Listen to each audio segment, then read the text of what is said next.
Success Mantra, V shape future. Hello everyone, welcome you all in not the Hindu analysis but it's G20, right?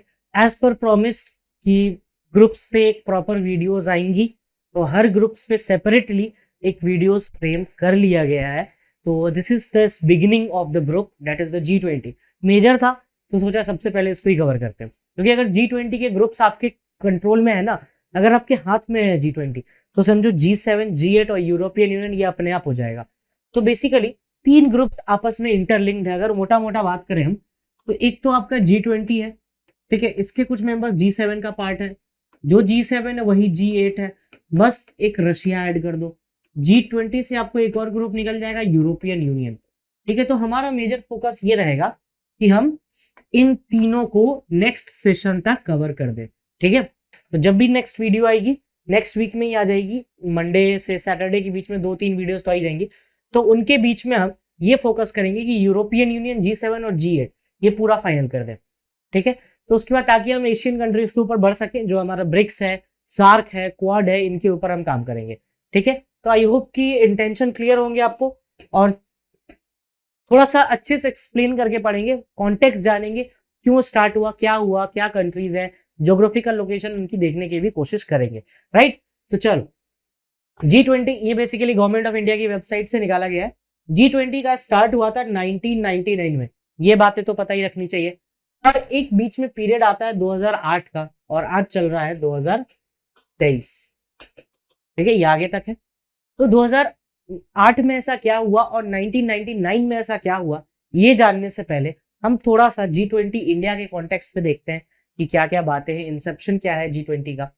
तो देखो, पहला Inception है G20 का, जो 1999 में G20 फॉर्म हुआ। तो इसका सबसे पहला बड़ा रीजन था एशियन फाइनेंशियल क्राइसिस ऑफ 1997-98।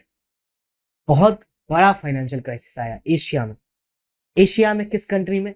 तो वो स्टार्ट हुआ था थाईलैंड में। याद रखना ये नाम, ये कंट्री याद रखना, दैट इज द थाईलैंड। भी आने वाले कुछ देर के लिए ये कंट्री इंपॉर्टेंट है, ठीक है। थाईलैंड में सबसे बड़ा फाइनेंशियल क्राइसिस आया और करेंसी थी भात, ठीक है, ये इनकी करेंसी है।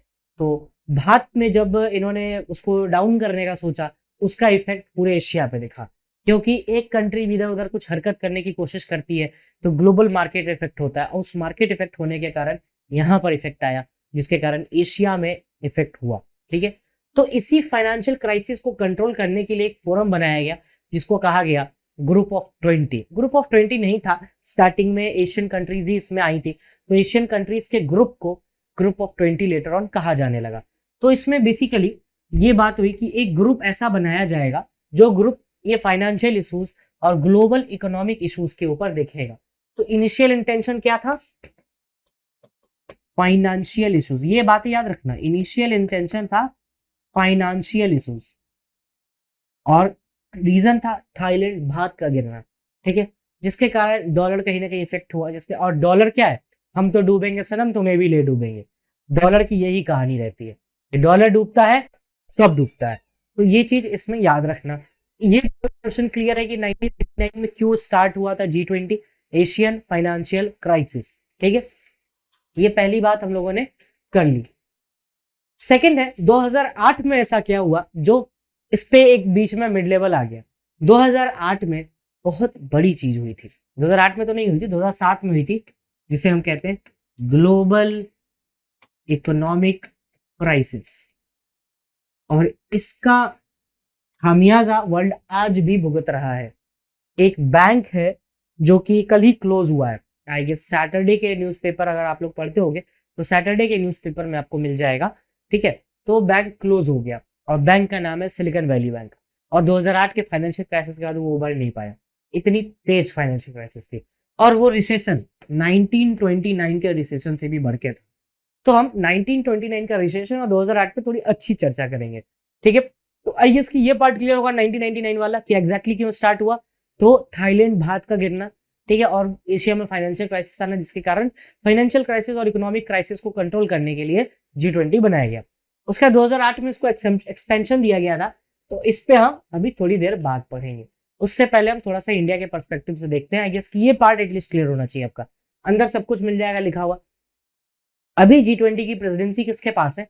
इंडिया के पास, ठीक है। तो इंडिया प्रेसिडेंसी लिया था 1 दिसंबर 2022 से 30 नवंबर 2023। ये डेट याद रखना, कभी कभार एग्जाम में पूछ दिया जाता है कि इंडिया की प्रेसिडेंसी कब से कब तक है, ठीक है। ये छोटी छोटी बातें जो कि आई गेस की क्लियर होंगी। चलिए नेक्स्ट स्लाइड पर चलते हैं। ये है इंडिया का G20 का थीम, वासुदेव कुटुंबकम, ठीक है। वासुदेव कुटुंबकम, one earth one family one future, ये हमारा थीम है। तो हमें थोड़ा बहुत इंडोनेशिया का भी थीम देखना पड़ेगा क्योंकि इंडोनेशिया से हमने शेयर लिया है। ये चीज याद रखना, one earth one family one future and वसुदेव कुटुंबकम। एक क्वेश्चन बहुत रेयरली पूछा जाता है, बट अगर पूछ दिया जाए तो देख लेना कि वासुदेव कुटुंबकम किस उपनिषद से लिया गया है। ये चीज है महा उपनिषद।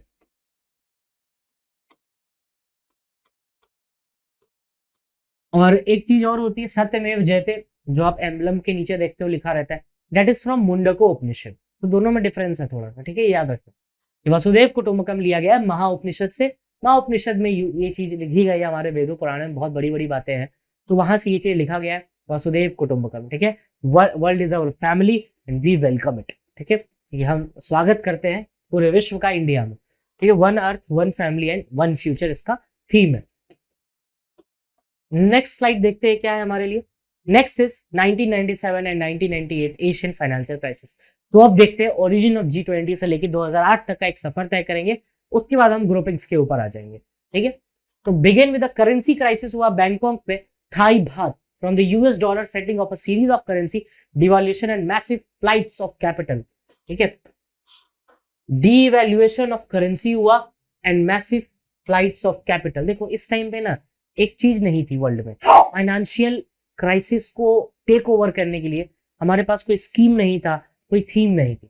तो इस चीज के लिए एक G20 बनाना जरूरी था। तो चलिए हमें मौका भी मिल गया कि चलो करेंसी डिवैल्यूएशन हुई है थाई बात, ठीक है। थाई बात को डिवैल्यूएट किया गया और उसके बाद डिवैल्यूएट जैसे ही किया गया US डॉलर पे इफेक्ट हुआ, कैपिटल फ्लाइट्स हुए और क्रंच क्राइसिस क्रिएट हुआ करेंसी का। और उस क्राइसिस के कारण 1997-98 के एशियन फाइनेंशियल क्राइसिस के कारण बनता है G20, जो कि 20 देशों का ग्रुप है। अभी ये 20 को भी हम बाइफरकेट करेंगे तो उसका टेंशन नहीं लेना है, 19+1 में अपन तोड़ेंगे इसको, ठीक है। चलिए अब चलते हैं नेक्स्ट पे।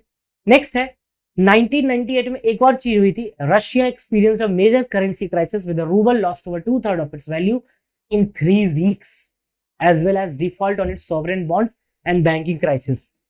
रशियन करेंसी जो थी रूबल, उसकी वैल्यू 2/3 गिर गई इन 3 वीक्स, मतलब 21 दिनों में 2/3 आपकी वैल्यू गिर गई। मतलब मान लो कि अगर 90 रुपीज है वैल्यू, तो वो घट के हो गई 60 रुपीज, 30 रुपए से गिर गई वैल्यू। 1 रुपए गिरता है तो मार्केट इधर उधर हो जाता है, यहाँ तो 30 रुपए से गिर गई। और इसी टाइम पे रशिया ने G7 ज्वाइन किया था, G7 ज्वाइन किया था और G8 पूरा क्रिएट हो गया। तो G7 G8 में भी ये कहीं ना कहीं आपको देखने को मिल जाएगा, ठीक है, सेम स्टोरी। तो अभी के लिए रशिया का जो क्राइसिस था, जो रशिया एक्सपीरियंस कर रहा था करेंसी क्राइसिस, तो उसके कारण भी G20 का एक बनना कारण था। तो 2 मेजर रीजंस थे G20 बनने का, उसको अपन समराइज करते हैं पहले। तो 1999 में G20 बनता है, ठीक है। और इसके बनने का कारण 2 था, एक तो एशियन फाइनेंशियल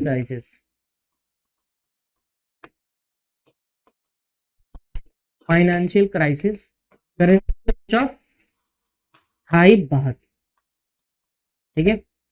अब यहाँ पे रूबल का करेंसी क्रंच हुआ, 2/3 वैल्यू गिरी इन 3 वीक्स।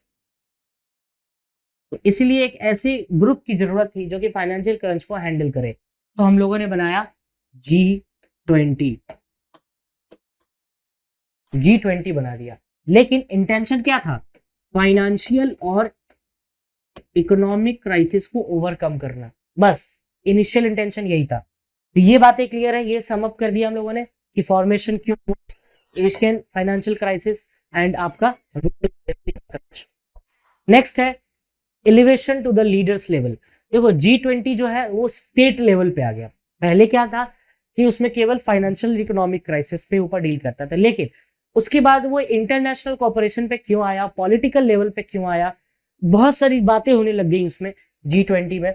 कौन कौन सी बातें? Trade, climate, sustainable development, health, agriculture, energy, environment, climate change और बहुत सारी बातें। तो कहोगे कि सर फाइनेंस क्राइसिस के लिए बना था, क्लाइमेट चेंज, एनर्जी, एनवायरमेंट पे काम क्यों कर रहा है ये? तो इसके लिए हमें जाना पड़ेगा 2008 में। ठीक है, 2008 में एक बड़ा ही इंटरेस्टिंग चीज हुआ 2008 में, जिसे हम कहते हैं ग्लोबल इकोनॉमिक क्राइसिस, जिसके बाद G20 का एक्सपांशन, अगर पूछे आपसे कोई कि G20 का एक्सपेंशन क्यों हुआ, तो सर सबसे बड़ा रीजन था ग्लोबल इकोनॉमिक क्राइसिस ऑफ 2008, जिसके कारण G20 हमारा एक्सपेंड कर गया। ठीक है, और एक्सपेंड कर गया तो climate, environment, cultural, regional, political, सब पे वो जाने लगा, सिक्योरिटी, बहुत सारी चीजें उसमें बात होने लगी, macro economic, sustainable development, anti corruption, बहुत सारी चीजें। अच्छा, सस्टेनेबल डेवलपमेंट से तो हमें वो भी याद आना चाहिए कि सस्टेनेबल डेवलपमेंट गोल्स हैं 17। ठीक है, अभी रिसेंटली इसमें एक काम भी हुआ है, एक सस्टेनेबल डेवलपमेंट गोल्स है life below the sea, life below the water, और उसके लिए यूएन की आईसी ट्रीटी साइन हुई है अभी रिसेंटली। नहीं पढ़ा हो तो पढ़ लेना, चलो एक न्यूज एक्स्ट्रा देके जाते हैं। ठीक है, तो अब इस पे जो है इस पे हम बात करेंगे जब हम 2007 पे बात कर रहे होंगे, तब अभी नहीं। अभी बस ये समझ लो कि इसका एक्सपेंशन हुआ G20 का 2007-8 में। और क्यों हुआ एक्सपेंशन? 2008 का ग्लोबल इकोनॉमिक या फाइनेंशियल क्राइसिस। तो अब क्या हुआ था GFC में? Global financial crisis, 21st century का सबसे बड़ा financial crisis, even greater than the great depression of 1929। 1929 में याद करते हो कि सबसे बड़ा डिप्रेशन आया था, great depression, outflow of money हो रहा था, ब्रिटिश राज था उस टाइम पे, तो बहुत सारी चीजें पढ़े हो गए उस टाइम पे मॉडर्न इंडियन हिस्ट्री में। बट इससे भी बड़ा फाइनेंशियल क्राइसिस कहा जाता है 2008 का था, और उसके मल्टीपल रीजंस थे। 2003 से ही बताया जा रहा था कि भाई कुछ वर्ल्ड में अलग होने वाला है, प्लीज बीवेयर। लेकिन यूएस बीवेयर नहीं हुआ, और यूएस ने एक बड़ा इंटरेस्टिंग पॉलिसी फॉलो किया, हम तो डूबेंगे सनम, तुम्हें ले डूबेंगे। और यूएस डॉलर जब डूबता है तो वो अपने आसपास के पड़ोसी को भी लेके डूबता है, और आसपास का पड़ोसी मतलब पूरा ग्लोब ही डूबता है उसके साथ साथ। ठीक है, क्योंकि one of the trusted federal reserve माना जाता है, और वो ट्रस्टेड फेडरल रिजर्व कैसे गिरा उसकी कहानी अब हम देखेंगे। ठीक है, वैसे आपको बहुत सारी चीजें मिल जाएंगी उस पर पढ़ने के लिए, बट मल्टीपल चीजें हैं यार इसके लिए, क्योंकि एक दिन में नहीं हुआ था ये प्री प्लान चीजें थी जो काफी टाइम से चल रहा था, 10 साल 12 साल से चल रहा था, और उसका इफेक्ट आपको देखने के लिए मिला 2008 में। ठीक है, जैसे क्रिप्टो करेंसी है, इसके रेगुलेशन के लिए क्यों काम किया जा रहा है? क्योंकि आगे वाले फ्यूचर में ये जो तबाही मचा सकता है ना, वो कोई कुछ नहीं कर सकता हो। ठीक है, तो यूएस ग्लोबल हाउसिंग क्राइसिस भी बोली जाती है इसको, क्योंकि इसमें घरों का मामला है। ठीक है, और फेड रिजर्व का मामला है। बट इससे पहले इस हाउसिंग क्राइसिस या इफ यूएस क्राइसिस में हम जाए, इसके लिए आई वांट कि कुछ टर्म्स देख लो पहले, उसके बाद फिर हम आगे कंटिन्यू करेंगे। सबसे पहला टर्म है सब प्राइम लेंडिंग। सब प्राइम लेंडिंग, ये यूएस ग्लोबल फाइनेंशियल क्राइसिस पढ़ोगे जब, तो सबसे पहला टर्म ये आता है, और नहीं पढ़ रहे हो ये टर्म तो गलत जगह से पढ़ रहे हो। सब प्राइम लेंडिंग क्या होता है पहले ये जानो। देखो, एक तो होते हैं कि मान लो कि कोई बड़े बड़े घर के लोग हैं, अगर वो फेडरल रिजर्व में लोन देने जाएंगे तो ऑब्वियसली उनको लोन दे दिया जाएगा कि हाँ भाई ये कहीं कहीं भाग रहा है। लेकिन सब प्राइम लेंडिंग में क्या होता है, those who are not eligible उनको भी लोन दे दिया गया। क्यों दिया गया? सबसे बड़ा रीजन था आपका ग्लोबलाइजेशन, और दूसरा सबसे बड़ा रीजन था जो कि यूएस के तरफ से ही था, that is the expansion of monetary policy. इसको हम रख लेते हैं एक्सपेंशनरी पॉलिसी।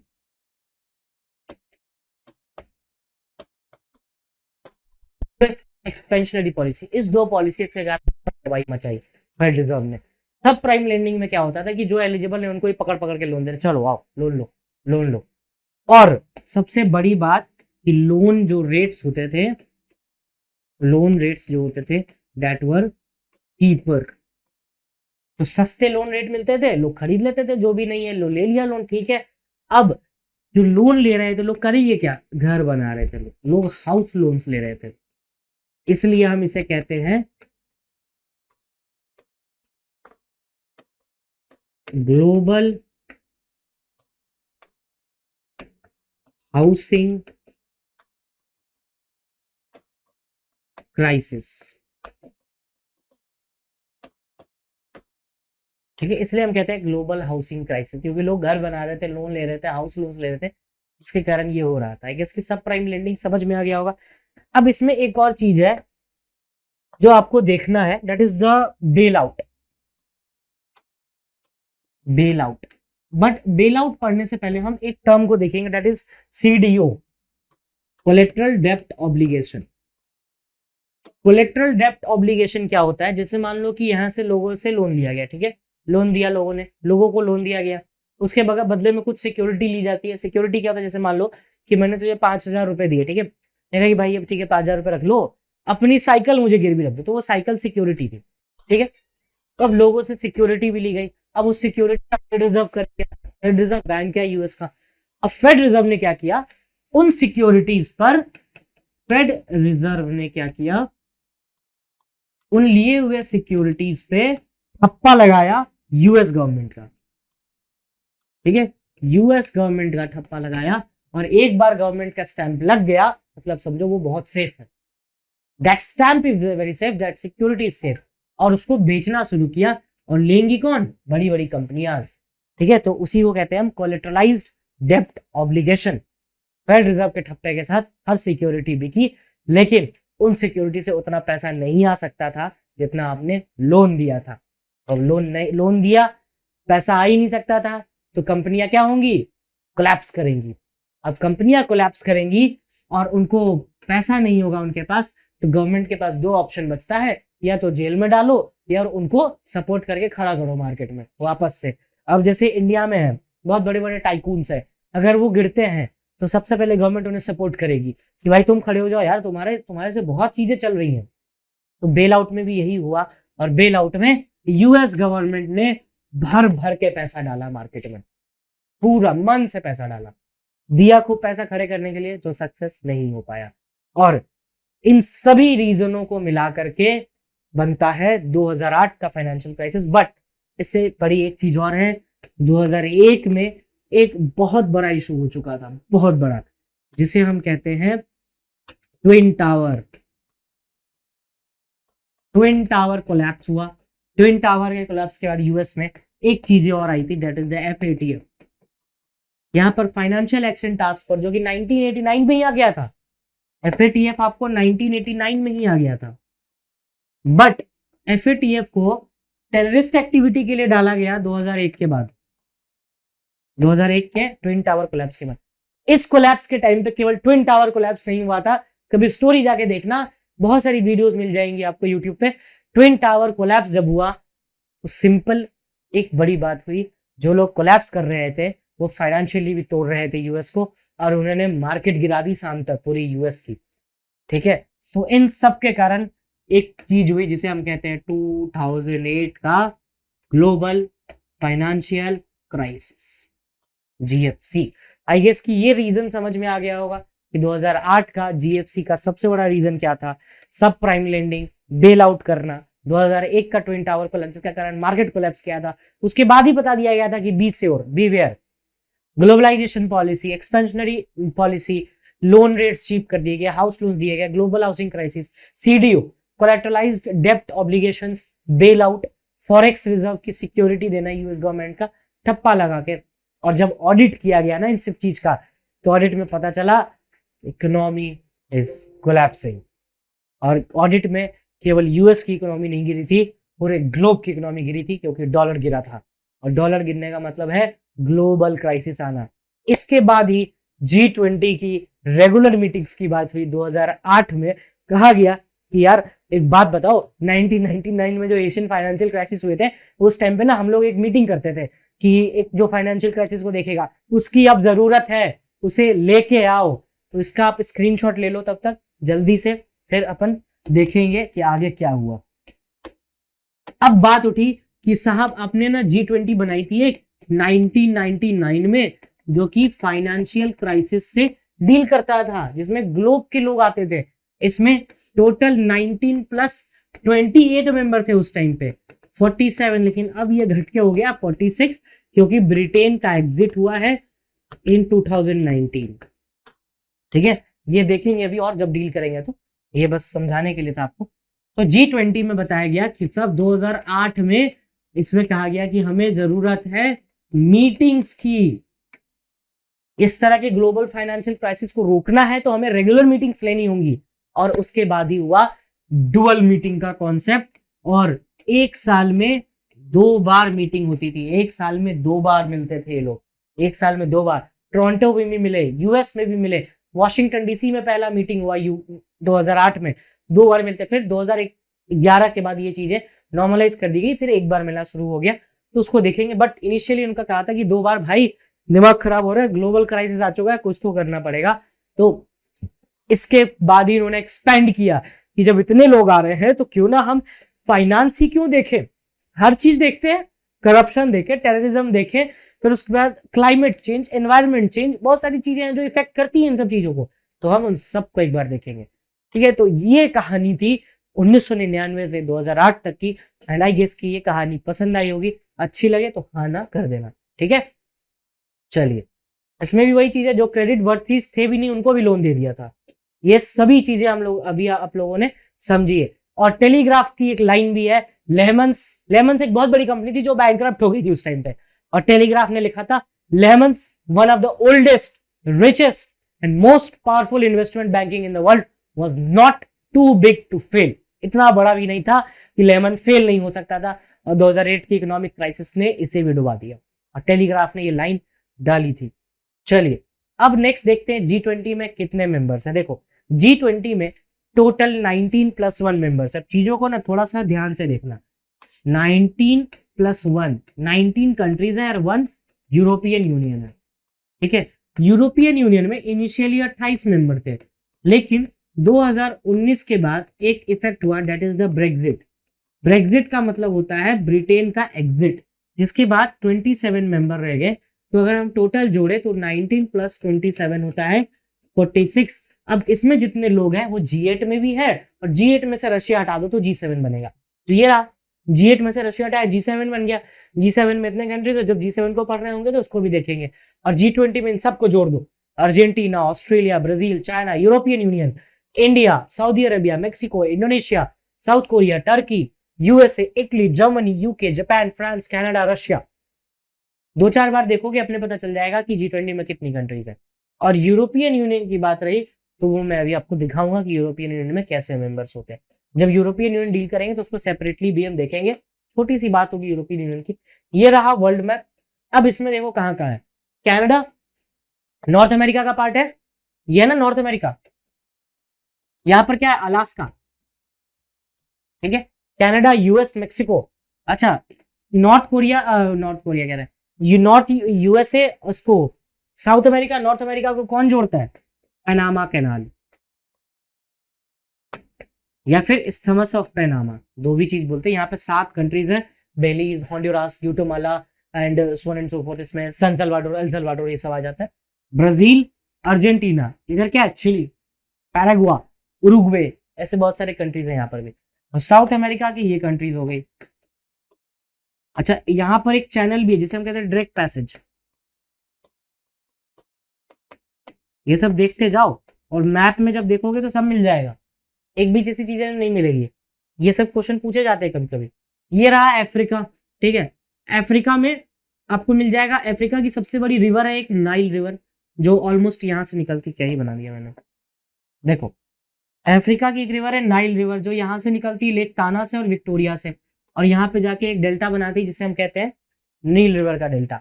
ठीक है, तो यहाँ से चलो साउथ अफ्रीका है, Saudi Arabia, Turkey, Italy, France, UK, Germany. अब ये जो क्लस्टर है आपका, उसे हम देखेंगे यूरोपियन यूनियन में। Norway, Sweden, Finland, Germany, Poland, Brussels, Belgium और स्विट्जरलैंड, लिंक्टनस्टाइन, और बहुत सारे कंट्री हैं, लग्जमबर्ग, और भी पूछोगे तो स्पेन, ग्रीस, इटली, और भी पूछोगे तो आपको आ जाएगा Romania, Bulgaria, Ukraine, Russia.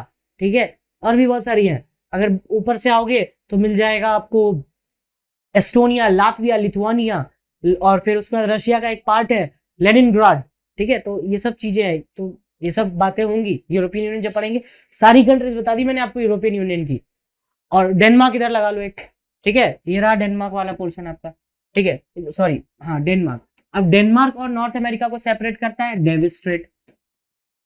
Davis Strait. ठीक है, अब इधर आओगे आइसलैंड के साथ तो डेनमार्क स्ट्रेट। तो ये सब बातें हैं, चलो करेंगे यूरोपियन यूनियन जब बातें करेंगे तो बहुत सारी चीजें पढ़ेंगे उसमें भी। ये रहा Russia, China, India, Japan, south Korea, Indonesia, Australia. ठीक है, ऑस्ट्रेलिया सबसे छोटा कॉन्टिनेंट है, आइलैंड कॉन्टिनेंट है। तो ये कंट्रीज थे, ये सारी कंट्रीज यूरोपियन यूनियन G20 का पार्ट है, प्लस यूरोपियन यूनियन, जिन कंट्रीज का नाम मैंने आपको बताया थोड़ी देर पहले। चलिए अब आगे आते हैं। G20 का कोई परमानेंट सेक्रेटरीट नहीं है, स्टाफ नहीं है। G20 की प्रेसिडेंसी रोटेट होती है। ठीक है, 19 members are therefore divided into 5 groups. Groups के हिसाब से रोटेट होता है। इंडिया ग्रुप 2 का पार्ट है, आपको ये पता होना चाहिए। ठीक है, रीजनल बेसिस पे ग्रुप 1 में कौन है? Australia, Canada, Saudi Arabia and US. Group 2 में India, Russia, south Africa and Turkey. Do not follow this pattern. हम लोग ये पैटर्न फॉलो नहीं करते हैं, मतलब रोटेट करने वाला। कि नेक्स्ट ईयर तो रशिया को मिलना चाहिए इस हिसाब से, साउथ अफ्रीका को मिलेगा। Group 3 Argentina, Brazil, Mexico. 4 में फ्रांस, जर्मनी, इटली, यूके। 5 में China, Indonesia, Japan, Republic of Korea. बस याद रखना है इंडिया किस ग्रुप है, ग्रुप 2 में। EU 20th मेंबर है, is not a member of any of this regional groups. You किसी का मेंबर नहीं है। अगर पूछे यू किस ग्रुप का, तो यू किसी ग्रुप का पार्ट नहीं है। और ये रहा G20 का ट्रोइका। G20 एक सिस्टम पे काम करता है जिसे हम कहते हैं जो आया, जो था, जो है, जो आएगा, इन तीनों का मिला के ये काम करते हैं। पिछला ट्रोइका जब इंडोनेशिया हेड कर रहा था तो था इटली, इंडोनेशिया और इंडिया का। मतलब इंडोनेशिया हेड कर रहा था, इटली उससे पहले था, और आने वाला इंडिया था 2023 में, और इंडिया आ चुका है। तो अभी का ट्रोइका क्या होगा? अभी का है इंडिया, इंडोनेशिया पहले था, इंडिया, इंडोनेशिया, ब्राजील। अच्छा, इसके बाद क्या होगा? ब्राजील के बाद कौन बनेगा 2025 में? तो देख लो, साउथ अफ्रीका। ठीक है, सऊदी अरेबिया नहीं है ये, साउथ अफ्रीका है 2025। यानी अगला ट्रोइका किसका होने वाला है? इंडिया, ब्राजील और साउथ अफ्रीका का। ठीक है, तो ये बातें हम याद रखने वाली चीजें हैं, ये ट्रोइका याद रखने वाला चीज है, इससे अच्छे तरीके से नहीं पता चल पाएगा। ठीक है, इंडिया किसको इन्वाइट कर रहा है? तो अपने आसपास की कंट्रीज को इन्वाइट करेगा। और परमानेंट इन्वाइट, स्पेन का इन्विटेशन अपने आप मान्य होता है कि उसकी इन्विटेशन मिल चुका है। तो कौन कौन सी? Bangladesh, Egypt, Mauritius, Netherlands, Nigeria, Oman, Singapore, Spain, UAE. और ये कुछ ऑर्गेनाइजेशन है जिनको इंडिया ने इन्वाइट कर रखा है। एक बार देख लेना बस, और कुछ नहीं, ज्यादा याद करने की जरूरत नहीं है। ये चीज इंपॉर्टेंट है कि G20 ग्लोबल जीडीपी का 90%, ऑब्वियसली यार 46 कंट्रीज है, 193 कंट्रीज में से 46 कंट्रीज G20 का मेंबर है अगर। ठीक है, तो 90% जीडीपी G20 के पास है, 80% ग्लोबल ट्रेड G20 के पास है, 2/3 ऑफ द वर्ल्ड पॉपुलेशन यहाँ पे। ये तीनों फैक्ट्स याद होने चाहिए, 90, 80 एंड 2/3। पूछे कोई GDP sir 80, GDP 90%, global trade 80%, population 2/3, याद हो जाएगा? हो जाएगा, बिल्कुल हो जाएगा। 2008 के बाद ये ट्वाइस होता, तभी बताया वॉशिंगटन में, टोरंटो में हुआ, पिट्सबर्ग में हुआ। 2011 में जब फ्रांस में होस्ट किया तो फ्रांस में कहा गया कि ठीक है, 1 से नहीं होगा बस। नाउ ये इनवाइटीज होते हैं यूरोप G20 के, कौन कौन इनवाइटीज हैं ये देख लो। बस इसमें एक बात याद रखना, ऐसा कौन सा कंट्री है जो परमानेंट इनवाइटी होता है? तो वो स्पेन है। ये चीज याद रखना बस, ठीक है। और ये ऑफिस होल्डर्स हैं इनके, बस आपको ज्यादा कुछ नहीं करना है इसमें, बस इतनी बात याद रखो कि कौन सा ऐसा कंट्री है जो कि परमानेंट इनवाइटी होता है। तो स्पेन सर परमानेंट इनवाइटी होता है G20 का। नेक्स्ट देखते हैं, G20 का वर्क डिवाइड होता है 2 ट्रैक में, फाइनेंशियल ट्रैक और शेरपा ट्रैक। इंडिया का शेरपा कौन है ये आप मुझे बताइएगा, ठीक है, कुछ तो मेहनत करिए। फाइनेंशियल ट्रैक में फाइनेंशियल आर्किटेक्चर, इंफ्रास्ट्रक्चर, फ्रेमवर्क देखना होता है। शेरपा ट्रैक में trade, investment, corruption, tourism, development, education, employment, health, energy and climate. तो सब्जेक्ट्स में G20 के, तो ये 2 पार्ट बांट दिया, फाइनेंस और शेरपा। अच्छा, लास्ट ईयर इंडोनेशिया ने किया था हेड, तो इंडोनेशिया को थोड़ा देखना बनता है हमारा, क्योंकि इंडोनेशिया का एनालिसिस होगा तभी तो इंडिया कुछ ना कुछ डिसाइड करेगा उस पर। तो इंडोनेशिया का थीम था, जैसे हमारा थीम है one earth, one world, one family, ठीक है। तो ये है रिकवर टुगेदर, रिकवर स्ट्रॉन्गर। ये इंडोनेशिया का थीम था, रिकवर टुगेदर, रिकवर स्ट्रॉन्गर, क्योंकि कोविड-19 तुरंत ओवर हुआ था। और प्रेसिडेंसी 3 पिलर पे बेस्ड था, ग्लोबल हेल्थ पे, क्योंकि ऑब्वियसली हेल्थ पे होगा, डिजिटल ट्रांसफॉर्मेशन और सस्टेनेबल एनर्जी। इन सब 3 बेसिस पे इंडोनेशिया की जो प्रेसिडेंसी थी वो बेस थी। एंड ट्रोइका इंडोनेशिया का था उस टाइम पे, अब हेड इंडिया कर रहा है, ट्रोइका इंडोनेशिया। इंडिया ब्राजील का है नेक्स्ट, साउथ अफ्रीका के साथ ट्रोइका बनेगा इंडिया ब्राजील और साउथ अफ्रीका का। आई होप कि ये चीजें क्लियर होंगी। थोड़ा सा वीडियो लंबा हो गया बट चीजें सारी क्लियर होनी चाहिए, that is the important intention of me, of mine and yours as well I guess. ठीक है, बस आंसर बताना कि इस बार के शेरपा कौन है, बस एक काम करना है और अच्छे से पढ़ना, दबा के पढ़ना। नेक्स्ट सेशन आपको G7 G8 और यूरोपियन यूनियन पे होगा। यूरोपियन यूनियन पे थोड़ी सी मेहनत करनी होगी क्योंकि थोड़ा ज्योग्राफी देख लेंगे उसका। ठीक है, thank you, that's all from my side.